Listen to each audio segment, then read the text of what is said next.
Every hill and mountain shall be made low, the rough places will be made plain, and the crooked places will be made straight, and the glory of the Lord shall be revealed, and all flesh shall see it together.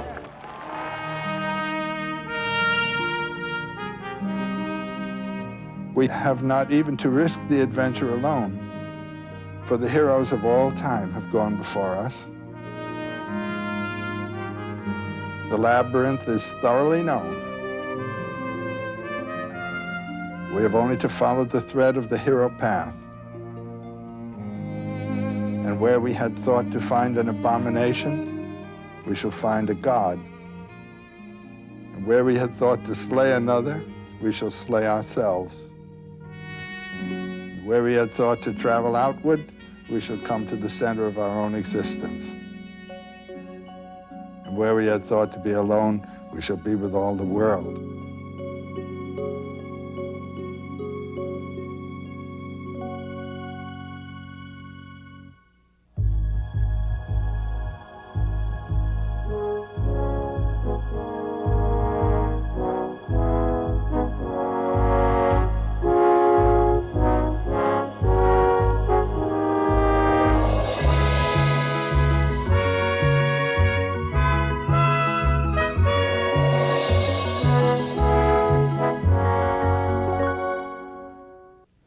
Joseph Campbell believed that everything begins with a story. So we begin this series with Joseph Campbell with one of his favorites. He was in Japan for a conference on religion, and he overheard another American delegate, a social philosopher from New York, say to a Shinto priest, "We've been now to a good many ceremonies and have seen quite a few of your shrines, but I don't get your ideology. I don't get your theology." The Japanese paused as though in deep thought, and then slowly shook his head. "I think we don't have ideology," he said. "We don't have theology. We dance." Campbell could have said it of his own life. When he died in 1987 at the age of 83, he was considered one of the world's foremost authorities on mythology, the stories and legends told by human beings through the ages to explain the universe and their place in it. The 20 books he wrote or edited have influenced artists and performers as well as scholars and students. When he died, he was working on a monumental historical atlas of world mythology, his effort to bring under one roof the spiritual and intellectual wisdom of a lifetime. Some of his books are classics. The Hero with 1,000 Faces, which established his fame 40 years ago, and his 4-volume study of mythology, The Masks of God. Joseph Campbell was one of the most spiritual men I ever met, but he didn't have an ideology or a theology. Mythology was to him the song of the universe, music so deeply embedded in our collective unconscious that we dance to it even when we can't name the tune. Over the last 2 summers of his life, we taped these conversations in California at Skywalker Ranch, the home of his friend George Lucas, whose movie trilogy Star Wars had been influenced by Campbell's work. We talked about the message and meaning of myth, about the first storytellers, about love and marriage, gods and goddesses, religion, ritual, art, and psychology. But we always came around to his favorite subject, the hero with 1,000 faces.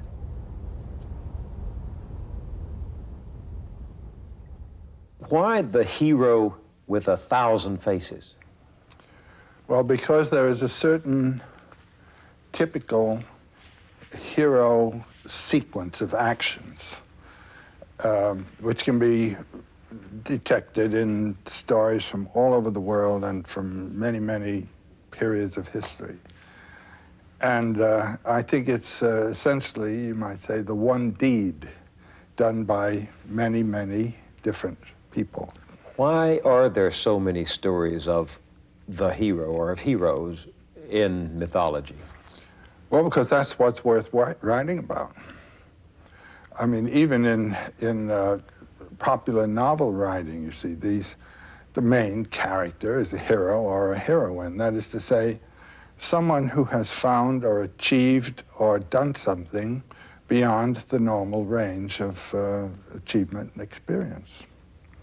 A hero properly is someone who has given his life to something bigger than himself or other than himself.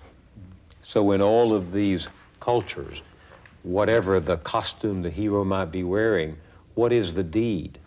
Well, there are two types of deed. One is the physical deed, the hero who has performed a war act or a physical act of heroism, saving a life, that's a hero act. Giving himself, sacrificing himself to another. And the other kind is the spiritual hero who has learned or found a mode of experiencing the supernormal range of human spiritual life, and then come back and communicated it. It's a cycle. It's a going and a return that the hero cycle represents.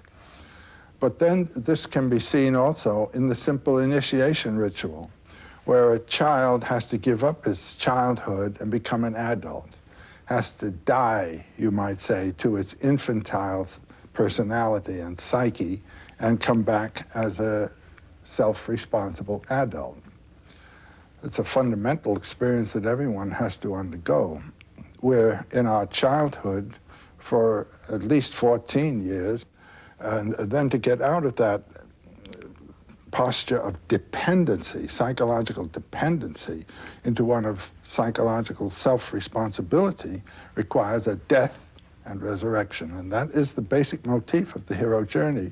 Leaving one condition, finding the source of life to bring you forth in a richer or more mature or other condition. So that if we happen not to be heroes in the grand sense of redeeming society, we have to take that journey ourselves spiritually, psychologically, inside us. That's right. And Otto Rank, in his wonderful, very short book called The Myth of the Birth of the Hero, he says that everyone is a hero in his birth. He has undergone a tremendous transformation from a little, you might say, water creature living in a realm of the amniotic fluid and so forth, and then coming out, becoming an air-breathing mammal that ultimately will be self-standing and so forth. This is an enormous transformation, and it is a heroic act, and it's a heroic act on the mother's part to bring it about. That's the primary hero form, you might say. Still a journey to be taken after that. There's a big one to be taken. And that journey is not consciously undertaken. Do heroes go out on their own initiative? Well, they're both kinds. A very common one that appears in Celtic myths of someone who has followed the lure of a deer or animal that he has been following, and then carries him into a range of forest and landscape that he's never been in before. And then the animal will undergo a transformation and become the queen of the fairy hills or something like that. That is one of not knowing what you're doing. You suddenly find yourself in full career of an adventure. There's another one where one sets out responsibly and intentionally to perform the deed. For instance, when Ulysses' son, Telemachus, was called by Athene, go find your father. That father quest is a major hero adventure for young people. That is the adventure of finding what your career is, what your nature is, what your source is. He undertakes that intentionally. Then there's one into which you are thrown and pitched. For instance, being drafted into the army. You didn't intend it, they are in. Hey! You're in another transformation. You've undergone a death and resurrection. You put on a uniform. You're another creature. So does the heroism have a moral objective? The moral objective is that of saving a people or saving a person or saving an idea. He is sacrificing himself for something. That's the morality of it. Now, you, from another position, might say that something was something that should not have been realized, you know. That's a judgment from another side. Mm-hmm. But it doesn't destroy the heroism of what was done. Absolutely not. Well, that's a different angle on heroes than I got when I was reading as a young boy the story of Prometheus going after the fire and bringing it back and benefiting humanity and suffering for it. I mean, Prometheus brings fire to mankind and consequently civilization. That's, by the way, a universal theme. What is? The hero the fire theft theme usually with a relay race after it. Often it's blue jay or woodpecker or something like this that steals the fire and then passes it on to something else and something else, one animal after another. And they're burned by the fires as they're carrying it on, and that accounts for the different colorings of animals and so forth. It's a worldwide myth, the fire theft. Do these stories of the hero vary from culture to culture? Well, it's the degree of the illumination that, or action that makes him different. There is a typical early culture hero who goes around slaying monsters. Now that is in the period of history when man is shaping his world out of a wild, savage, unshaped world. Well, it has another shape, but it's not the shape for man. He goes around killing monsters. So the hero evolves over time, like most other concepts and ideas. And well, he evolves as the culture evolves. Yeah. Now, Moses is a hero figure. In his ascent of the mountain, his meeting with Yahweh on the summit of the mountain and coming back with the rules for the formation of a whole new society. That's the hero act. Departure, fulfillment, return. And on the way, there are adventures that can be paralleled also in other traditions. Now, the Buddha figure, it's like that of the Christ. Of course, 500 years earlier, you could match those two traditions right down the line, even to the characters of their apostles or their monks. Christ, now there's a perfectly good hero deed formula represented there. And he undergoes 3 temptations. The economic temptation, where the devil says, "You look hungry, young man, change the stones to bread." Jesus said, "Man lives not by bread alone, but every word from the mouth of God." Next, we have the political temptation. He's taken to the top of a mountain and shown the nations of the world and says, "You can come into control of all these if you'll bow to me."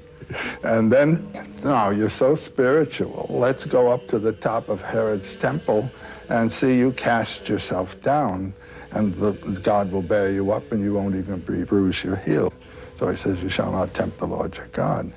Those are the 3 temptations of Christ in the desert. The Buddha also goes into the forest, has conferences with the leading gurus of the day, and goes past them, comes to the Bo tree, the tree of illumination, undergoes 3 temptations. They're not the same temptations, but they are 3 temptations.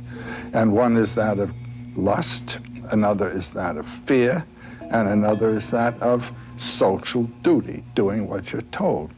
And then both of these men come back and they choose disciples who help them establish a new way of consciousness in terms of what they have discovered there. These are the same hero deeds. These are the spiritual hero deeds. Moses, the Buddha, Christ, Muhammad literally, and we know this about him. He was a camel caravan master, but he would leave his home and go out into a little mountain cave that he found and meditate and meditate and meditate and meditate. And one day a voice says, "Write," and we have the Quran, you know. It's an old story. Sometimes it seems to me that we ought to feel pity for the hero instead of admiration. So many of them have sacrificed their own needs. They all have. And very often what they accomplish is shattered by the inability of the followers to see. Yeah. You come out of the forest with gold and it turns to ashes. That's another motif that occurs. In this culture of easy religion, cheaply achieved, it seems to me we've forgotten that all 3 of the great religions teach that the trials of the hero journey are a significant part of it, that there's no reward without renunciation and without a price. The Quran speaks, do you think that you shall enter the garden of bliss without such trials as come to those who passed before you? Well, if you realize what the real problem is, and that is of losing primarily thinking about yourself and your own self-protection, losing yourself, giving yourself to another. That's what a trial in itself, is it not? Mm-hmm. There's a big transformation of consciousness that's concerned. And what all the myths have to deal with is transformation of consciousness. That you're thinking in this way, and you have now to think in that way. Well, how is the consciousness transformed? By the trials. The test that the hero Tests undergoes. or certain illuminating revelations. Trials and revelations are what it's all about. Well, who in society today is making any heroic myth at all for us? Do movies do this? Do movies create hero myths? I don't know. Now, my experience of movies, I mean, the significant experience I had of movies was when I was a boy, and they were all really movies. They weren't talkies, they were black and white movies. And I had a hero figure who meant something to me, and he served as a kind of model for myself in my physical character, and that was Douglas Fairbanks. I wanted to be a synthesis of Douglas Fairbanks and Leonardo da Vinci. That was my idea. But those were models, were roles that came to me.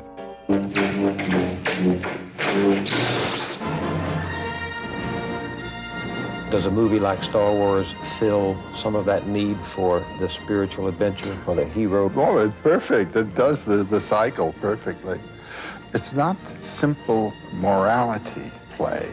It has to do with the powers of life and their inflection through the action of man.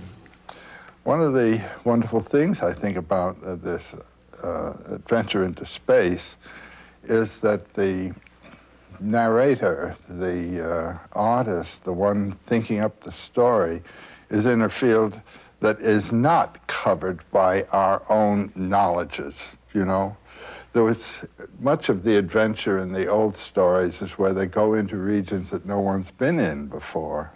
Well, we've now conquered the planet, so there are no empty spaces for the imagination to go forth and fight its own war, you know, with powers. And that was the first thing I felt there. There's a whole new realm for the imagination to open out and live its forms.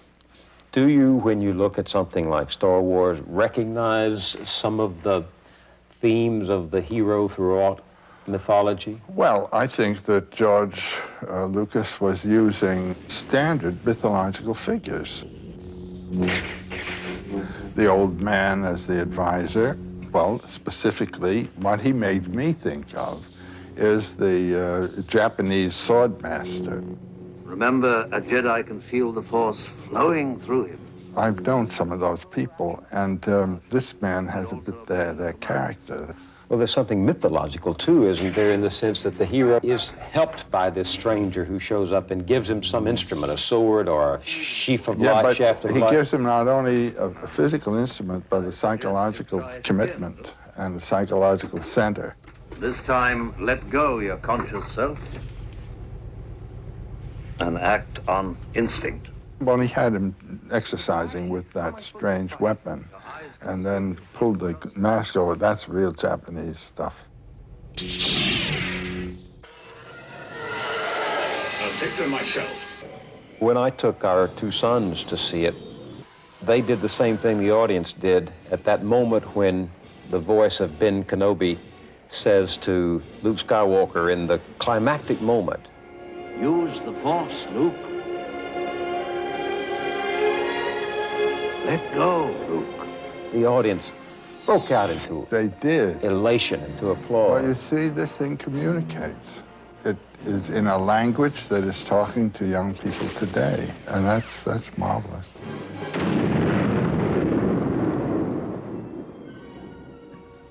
So the hero goes for something. He doesn't just go along for the ride. He's not a mere adventurer. Well, a serendipitous adventure can take place also. You know what the word serendipity comes from? It comes from the Sanskrit, Sarandvipa, the Isle of Silk, which was formerly the name of Ceylon. And it's a story about a family that's just rambling on its way to Ceylon, and all these adventures take place. So you can have the serendipitous adventure as well. Is the adventurer who takes that kind of trip a hero in the mythological He sense? is ready for it. This is a very interesting thing about these mythological themes. The achievement of the hero is one that he is ready for, and it's really a manifestation of his character. And it's amusing the way in which the landscape and the conditions of the environment match the readiness of the hero. The adventure that he's ready for is the one that he gets. Look, I ain't in this for your revolution, and I'm not in it for you, Princess. I expect to be well paid. The mercenary, Solo, begins as a mercenary and ends up as a hero. He was a very practical guy, a materialist in his character, at least as he thought of himself, but he was a compassionate human being at the same time and didn't know it. The adventure evoked a quality of his character that he hadn't known he possessed. I love you. I know. He thinks he's an egoist, he really isn't. And that's a very lovable kind of human being, I think, and there are lots of them functioning beautifully in the world. They think they're working for themselves, very practical and all, but no, there's something else pushing them.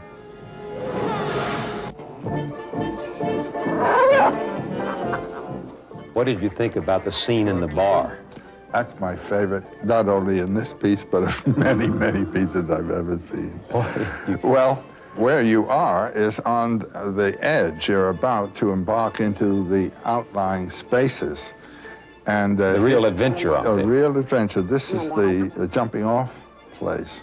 And there is where you meet people who've been out there, and they run the machines that go out there, and you haven't been there. It reminds me a little bit in Robert Louis Stevenson's Treasure Island.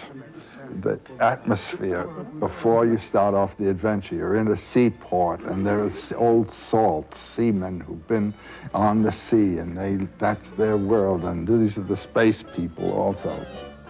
I got a bad feeling about this. The walls are moving! Don't just stand there, try and brace it with something! But my favorite scene was when they were in the garbage compactor and the walls were closing in, and I thought, that's like the belly of the whale that Joe That's Campbell... what it is. Yeah, that's where they were. They were down in the belly of the whale. What's the mythological significance of the belly? It's the descent into the dark. Jonah in the whale. I mean, that's a standard motif of going into the whale's belly and coming out again. Why must the hero do that? The whale represents the personification, you might say, of all that is in the unconscious. In reading these things psychologically, water is the unconscious. The creature in the water would be the dynamism of the unconscious, which is dangerous and powerful and has to be controlled by consciousness. The first stage in the hero adventure, when he starts off on adventure, is leaving the realm of light, which he controls and knows about, and moving toward the threshold. And it's at the threshold that the monster of the abyss comes to meet him. And then there are 2 or 3 results. One, the hero is cut to pieces and descends into the abyss in fragments to be resurrected. Or he may kill the dragon power, as Siegfried does when he kills the dragon, but then he tastes the dragon blood. That's say he has to assimilate that power. And when Siegfried has killed the dragon and tasted the blood, he hears the song of nature. He has transcended his humanity, you know, and associated himself with the powers of nature, which are the powers of our life, from which our mind removes us. You see, this thing up here, this consciousness thinks it's running the shop. It's a secondary organ.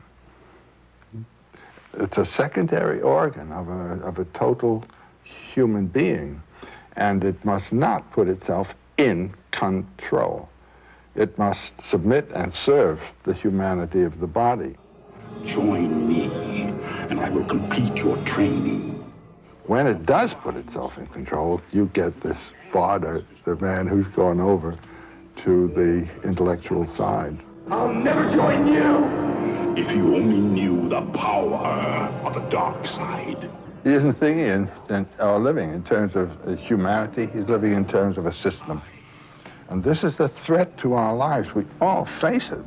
We all operate in our society in relation to a system. Now, is the system going to eat you up and relieve you of your humanity?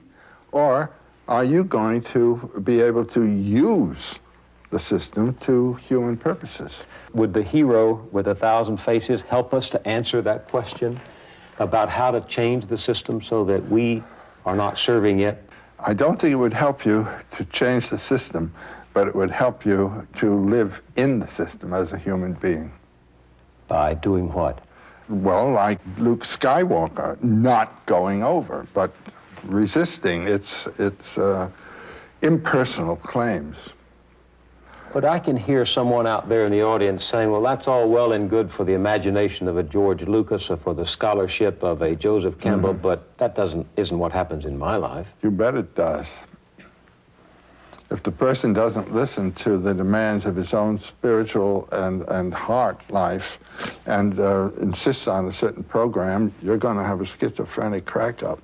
The person has put himself off-center. He has aligned himself with a programmatic life, and it's not the one the body's interested in at all. And the world's full of people who have stopped listening to themselves. In my own life, I've had many opportunities to commit myself to a system and to go with it and to obey its requirements. My life has been that of a maverick. I would not submit. You really believe that the creative spirit ranges on its own out there beyond the boundaries? Yeah, I do. Something of the hero in that. I don't mean to suggest that you see yourself as a hero. No, I don't, but I see myself as a maverick. So perhaps the hero lurks in each one of us when we don't know it. Well, yes. I mean, our life evokes our character, and you find out more about yourself as you go on. And it's very nice to be able to put yourself in situations that will evoke your higher nature rather than your lower. Give me an example. I can give you a story. I'm dealing with an Iroquois story right now. There's a motif that comes in American Indian stories very often, what I call the refusal of suitors. A girl with her mother lived in a wigwam on the edge of the village. She was a very handsome girl, but extremely proud, and would not accept any of the boys. They proposed to her through the mother, and the mother was terribly annoyed with her. Well, one day, they're out collecting wood, and they have gone a long way from the village. And while they are collecting the wood, a terrific darkness comes over them. Now, this wasn't the darkness of night descending. When you have a darkness like that, there's some magician at work somewhere. So the mother says, well, let's gather some bark and make a little wigwam, a bark wigwam for ourselves, and collect wood for a fire, and we'd just spend the night here. So they do that, and the mother falls asleep. And the girl looks, and there's this magnificent guy standing there with a wampum sash, glorious, and feathers, and all this kind of black feathers. He says, I've come to marry you, and I'll await your reply. She accepts the guy, and the mother accepts the man. And he gives the mother the wampum belt to prove that he's serious about all this. So he goes away with the girl. She has acquiesced. Mere human beings weren't good enough for her, but here's something that really, so she's in another domain. Now the adventure is marvelous. She goes with him to his village, and they enter his lodge. The people in there greet her, and she feels very comfortable about it and all. And then the next day, he says, I'm going off to hunt. So he leaves the lodge, and the door is closed with a flap. There's a flap. When he closes the flap, she hears a strange sound. So there's the whole day, and she's just in the hut. And as evening comes, she hears that strange sound again.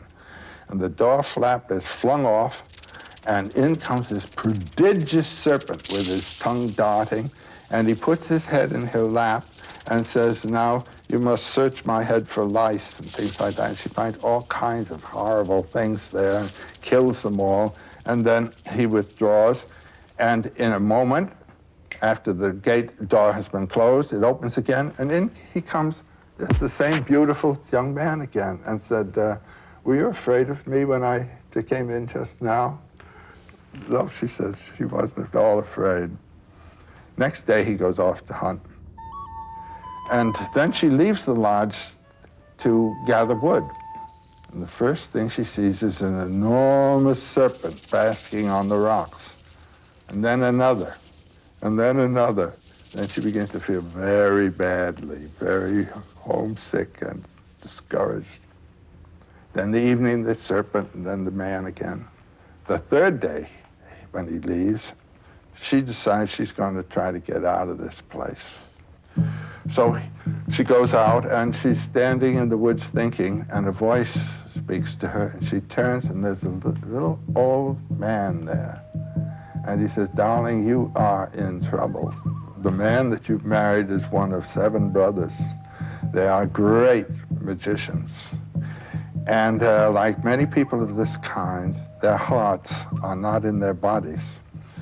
There's a collection of 7 hearts in a bag that is hidden under the bed of the eldest to whom you are married. You must go get that, and then we'll deal with the next part of the adventure. She goes in and finds a bag of hearts and is running out, and a voice calls after her, stop, stop. It's the voice of the magician. And she continues to run. He says, you may think you can get away from me, but you never can. And just at that point, she hears the voice of the old man. He says, I'll help you, dear. And he's pulling her out of the water. She didn't even know that she was in water. What does that say to you? That's to say you have moved out of the hard land, the solid earth, and are in the field of the unconscious. And she had pulled herself into the transcendent realm and got caught in the negative powers of the abyss, and she's being rescued now by the upper powers.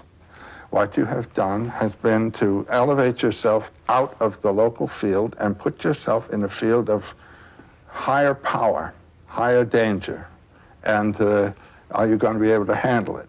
If you are not eligible for this place into which you put yourself, it's going to be a demon marriage. It's going to be a real mess. If you are eligible, it can be a glory that will give you a life that is yours in your own way. So these stories of mythology are simply trying to express a truth that can't be grasped any other way. It's the edge, the interface between what can be known and what is never to be discovered, because it is a mystery transcendent of all human research.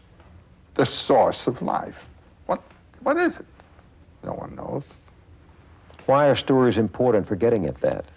Well, I think it's important to live life with a knowledge of its mystery and of your own mystery.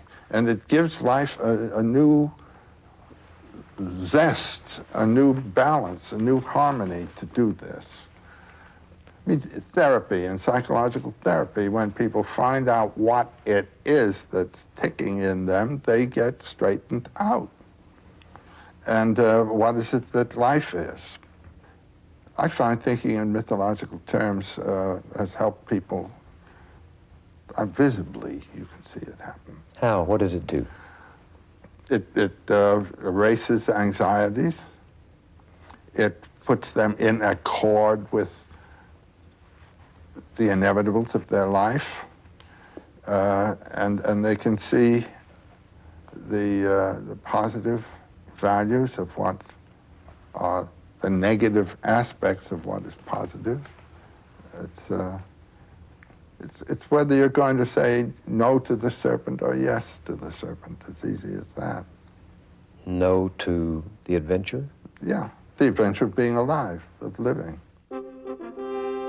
When I was growing up, tales of King Arthur, tales of the medieval knights, tales of the dragon slayers were very strong in my world. Dragons represent greed, really. The European dragon guards things in his cave, and what he guards are heaps of gold and virgins. And he can't make use of either of them, but he just guards. There's no vitality of experience, either of the value of the gold or of the female whom he's guarding there.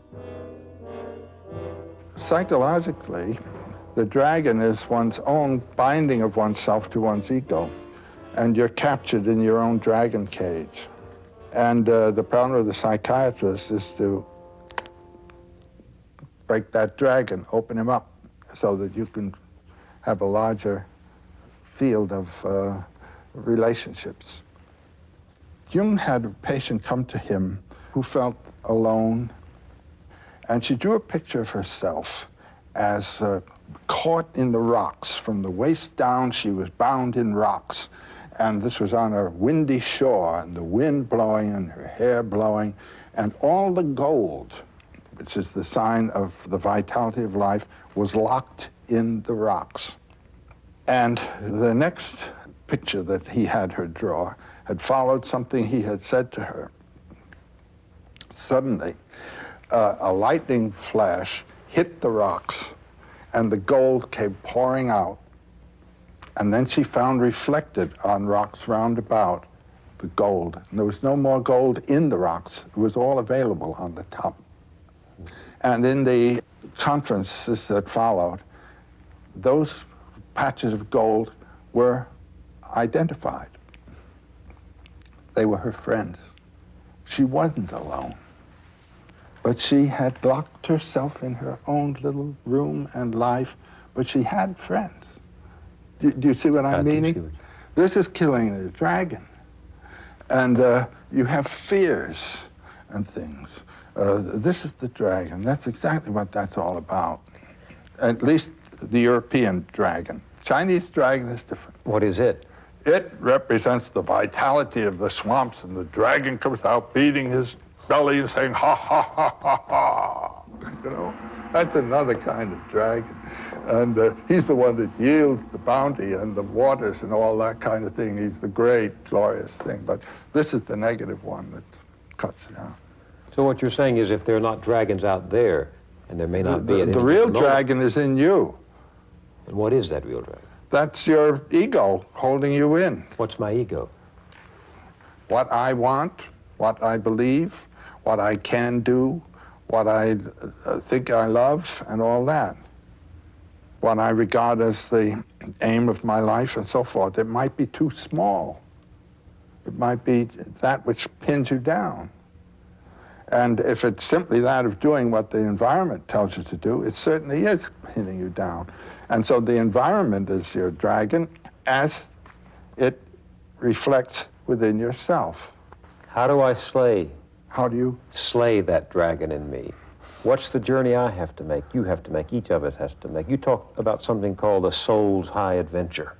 My general formula for my students is follow your bliss. I mean, find where it is and don't be afraid to follow it. Can my bliss be my life, love, or my life's work? Is it my work or my life? Well, if the work that you're doing is the work that you chose to do because you are enjoying it, that's it. But if you think, oh, gee, I couldn't do that, you know, that's your dragon that's locking you in. Oh, no, I couldn't be a writer. Oh, no, I couldn't do what so-and-so is doing. Unlike the classical heroes, we're not going on our journey to save the world, but to save ourselves. And in doing that, you save the world. I mean, you do. The influence of a vital person vitalizes. There's no doubt about it. The world is a wasteland. People have the notion of saving the world by shifting it around and changing the rules and so forth. And no, any world is a living world if it's alive. And the thing is to bring it to life. And the way to bring it to life is to find in your own case where your life is and be alive yourself, it seems to me. You say I have to take that journey and go down there and slay those dragons. Do I have to go alone? If you have someone who can help you, that's fine too. But ultimately, the last trick has to be done by you. In all of these journeys of mythology, there's a place everyone wishes to find. What is it? The Buddhists talk of nirvana. Jesus talks of peace. There's a place of rest and repose.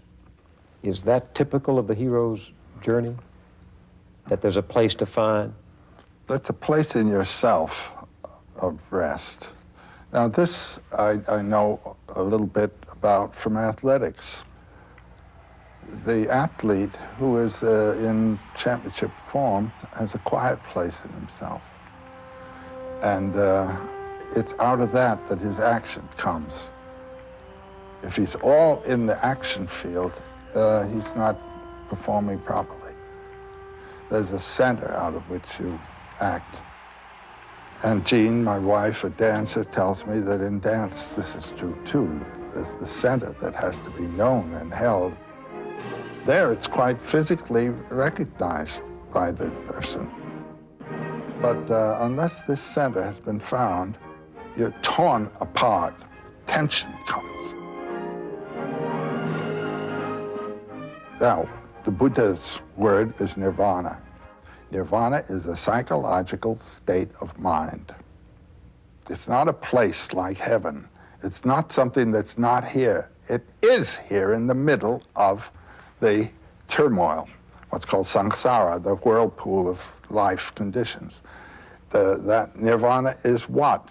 It is the condition that comes when you are not compelled by desire or by fear or by social commitments. When you hold your center and act out of there. And like all heroes, the Buddha doesn't show you the truth, the illumination. He shows you the way to. The way. But it's got to be your way, too. I mean, how should I get rid of fear? The Buddha can't tell me how I'm going to do it. There are exercises that different teachers will give you, but they may not work for you. All a teacher can do is give you a clue of the direction.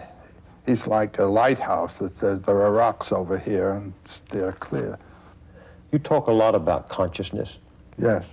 Most people hear that term and, like me, have only a veiled understanding of it. What is it? Jean and I are living in Hawaii, and we're living right by the ocean, and we have a little lanai, a little porch, and there's a coconut tree that grows up through that porch, and it goes on up. And there's a kind of vine plant, a big powerful thing with leaves like this, that has grown up the coconut tree. Now that plant sends forth little feelers to go out and clutch the plant, and it knows where the plant is and what to do, and where the tree is, and it grows up like this, and it opens a leaf, and that leaf immediately turns to where the sun is. Now you can't tell me that leaf doesn't know where the sun is going to be. All of the leaves go just like that, what's called heliotropism, turning toward where the sun is. That's a form of consciousness.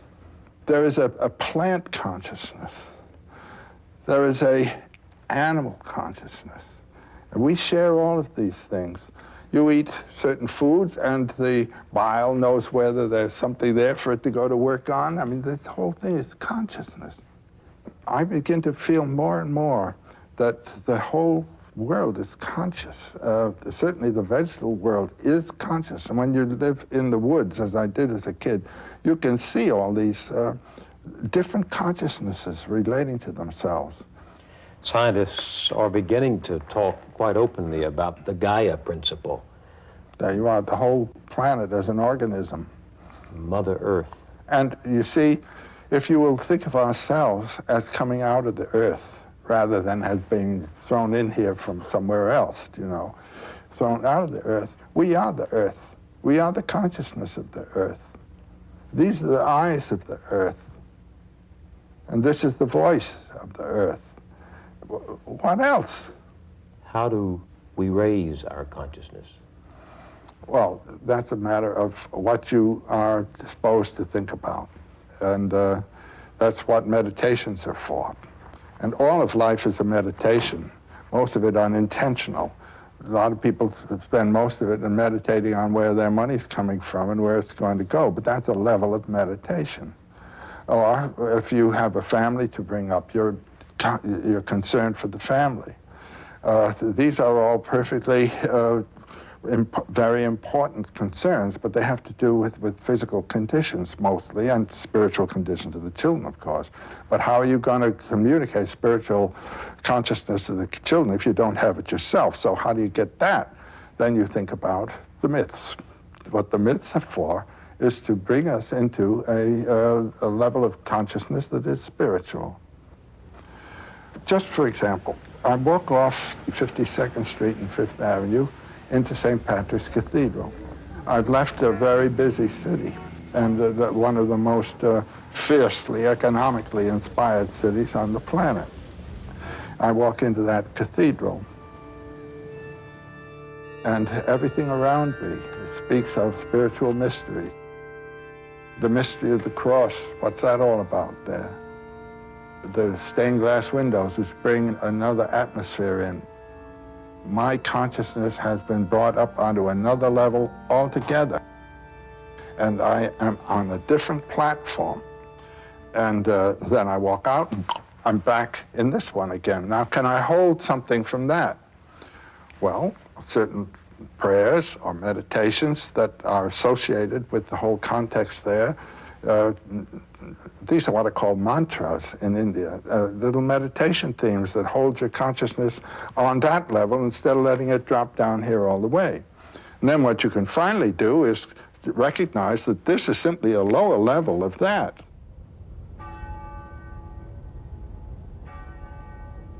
The cathedral at Chartres, which you love so much, also expresses a relationship of the human to the cosmos, doesn't it? Well, I think everyone who has spent any time at Chartres has felt something very special about this cathedral. I've been there about 8 times. When I was a student in Paris, I went down there about 5 times and spent one whole weekend, and I identified and looked at every single figure in that cathedral. I was there so much that the concierge, this little old fellow who took care of the cathedral, he came to me one noontime and he said, would you like to go up with me and ring the bells? I said, I sure would. So we climbed the Flèche, the tower, up to where the great bell was, the great enormous bronze bell. And there was a little, like a seesaw. And he stood on one end of the seesaw, and I stood on the other end of the seesaw. And there was a little bar there for us to hold on to. He gave the thing a push, and then he was on it, and I was on it. We started going up and down, and the wind blowing through our hair up there in the cathedral. And then it began underneath, bong, you know, bong, bong. I tell you, it was one of the most thrilling adventures in my life. And when it was all over, he brought me down. He said, I want to show you where my room is. Well, in a cathedral, you have the nave, and then the transept, and then the apse. And around the apse is the choir screen. Now, the choir screen in Chartres is about that wide. And he took me in a little door into the middle of the choir screen, and there was his little bed and a little table with a lamp on it. And when I looked out, there was the Black Madonna, the vitrine, the window of the Black Madonna, and that was where he lived. Now, there was a man living in a meditation, a constant meditation. I mean, that was a very moving, beautiful thing. Well, I've been there time and time again since. What do you find when you go there? What does it say about all that we've been discussing? Well, the first thing it says is, it takes me back to a time when these principles informed the society. I mean, you can tell what's informing the society by the size of what the building is that's the tallest building in the place. When you approach a medieval town, the cathedral's the tallest thing in the place. When you approach a 17th century city, it's the political palace that's the tallest thing in the place. And when you approach a modern city, it's office buildings and dwellings that are the tallest things in the place. And if you go to Salt Lake City, you'll see the whole thing illustrated right in front of your face. First, the temple was built. The temple was built right in the center of the city. I mean, this was the proper organization. That's the spiritual center from which all flows in all directions. And then the Capitol was built right beside the temple. And it's bigger than the temple. And now the biggest thing is the office building that takes care of the affairs of both the temple and the political building. That's the history of Western civilization, from the Gothic through the princely periods of the 16th, 17th, 18th centuries to this economic world that we're in now. In New York now, the debate is over who can build the tallest building, not to praise, but to build the tallest building. Yeah, and they are magnificent. I mean, some of the things that are going up in New York now really are, and this is a kind of architectural triumph. And what it is the statement of the city. We are a financial power center, and look what we can do. It's a kind of virtuosic acrobatic stunt. Will new myths come from there? Well, something might. You can't predict what a myth is going to be any more than you can predict what you're going to dream tonight. Myths and dreams come from the same place. They come from realizations of some kind that have then to find expression in symbolic form. And the only myth that's going to be worth thinking about in the immediate future is one that's talking about the planet, not this city, not these people, but the planet and everybody on it. That's my main thought for what the future myth is going to be. And what it will have to deal with will be exactly what all myths have dealt with. The maturation of the individual, the gradual, the pedagogical way to follow from dependency through adulthood to maturity and then to the exit, and how to do it. And then how to relate to this society and how to relate this society to the world of nature and the cosmos. That's what the myths have all talked about. That's what this one's got to talk about. But the society that it's got to talk about is the society of the planet. And until that gets going, you don't have anything. There's that wonderful photograph you have of the Earth seen from space. And it's very small, and at the same time, it's very grand. You don't see any divisions there of nations or states or anything of the kind. This might be the symbol, really, for the new mythology to come. That is the country that we are going to be celebrating. And those are the people that we are one with.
This program was made possible by a grant from the Corporation for Public Broadcasting and by this station and other public television stations.